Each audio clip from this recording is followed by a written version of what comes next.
చూడండి, మనకు ఆల్రెడీ ఇక్కడ 525 ఉంది కదా, వందల స్థానం వరకు ఉంది. వేల స్థానం కూడా మనం ఒక అంకె వేస్తే వేల అంకె ఒకటి మనకు వస్తుంది.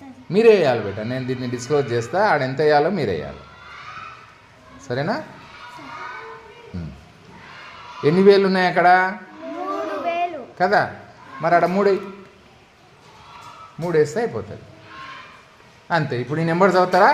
ఇది 525, ఇది 3000 కదా, 3525. ఒకవేళ ఇక్కడ 4 ఉంటే వెరీ గుడ్, ఇది వెరీ గుడ్. ఇక్కడ 3000 ఉంది కాబట్టి ఇక్కడ స్థాన విలువ ఏమవుతుంది?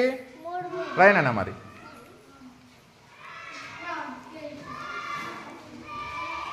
ఆ డబ్బాలనే రాయాలి. సరే ఉండండి, ఓకేనా? అర్థమైందా? ఇప్పుడు 3000 స్థానం కూడా ఫిలప్ అయిపోయింది. ఇక్కడ 3 రాయి పక్కకు, 3525 కదా, 3525 యొక్క విస్తరణ రూపం ఇది. ఇక్కడ 3 రాయి, నెంబర్ మారింది కదా. గుడ్, అర్థమైందన్నా? ఇప్పుడు స్థాన విలువలు ఇవి, నెంబర్ ఇది, దీని సహజ విలువ ఇది పైన ఉన్నది.